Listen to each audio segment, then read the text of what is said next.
Hi everyone, this is going to be my second video with my HPI rs4 Sport Flux 3. My first video I was just showing you basically my upgrades that I did to the car. The lower arms, the turnbuckles, the shocks. Basically what I'm just going to show you is what I did to it. I upgraded the, see if you can see in there, the servo. And the servo is a Servox 1258. It's about 166 ounces of torque. When I installed it, basically I was getting a really bad glitch with the steering, going back and forth, and I would just cut out, you know. So I called HPI. HPI told me that it's definitely not the ESC. That's most likely the servo. I called Savox. Savox told me that it's definitely not their servo, but to definitely install a BEC. So Castle Creations makes a 10 amp peak, what's called BEC. It's a battery eliminative circuit. Basically what this does, it feeds power directly from the battery to the servo, bypassing the ESC. I installed it and it worked great. To be honest with you, there's no more glitching on the car whatsoever. And then I installed the 6.5 millimeter battery connector.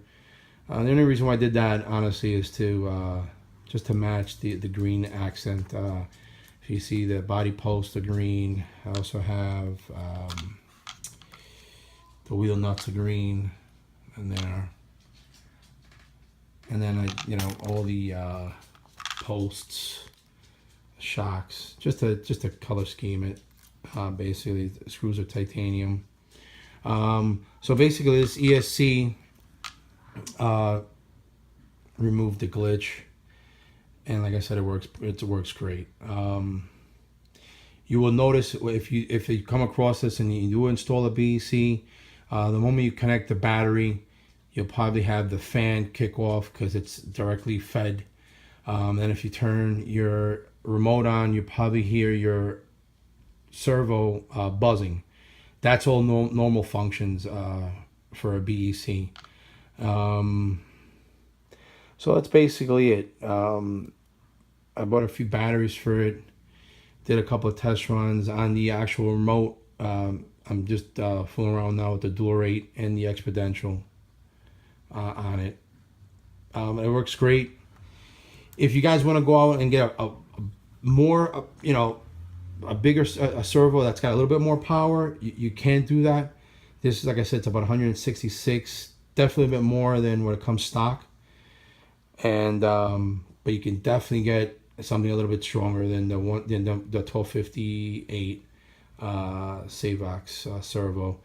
I'm not sure if the 1256 might have a little bit more, but you can probably get one of the digital, something over 200. This car weighs a little bit more than factory, obviously, because it's got the aluminum upgrades.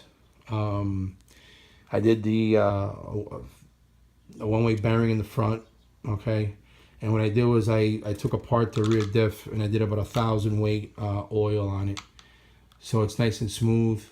And I think it's going to work well. Once I get some speed runs. I did the high speed gears, like I said in my first video. So I'm excited. I'll definitely keep you guys posted. Like I said in my first video, I have a lot of cars, so I'm going to be doing a tutorial on each car and each build.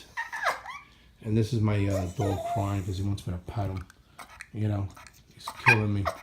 Look at him. He's my partner in crime when it comes to building RCs. So that's basically it. I'm gonna put this. I'm gonna list this as a complete build. As you can see, like I said in my first video, everything's shimmed out. There's no play whatsoever. If you're gonna do high speed runs, you shouldn't have any play whatsoever in anything. I'm talking about zero play with your lower arms.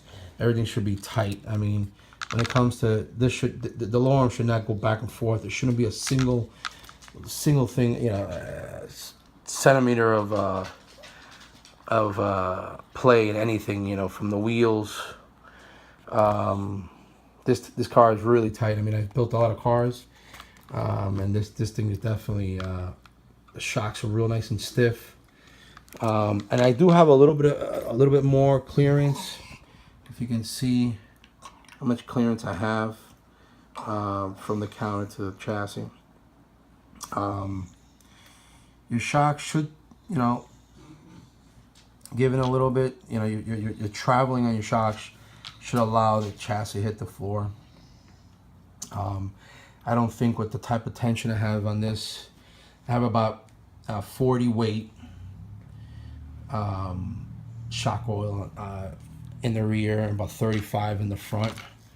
So you want to keep this as tight as you can possible, you know. All right. Well, I hope you guys enjoy this. I hope this was helpful in any which way. And if you have any questions, you can definitely email me. Like I said, just keep posts. I'll be definitely doing the rest of my cars.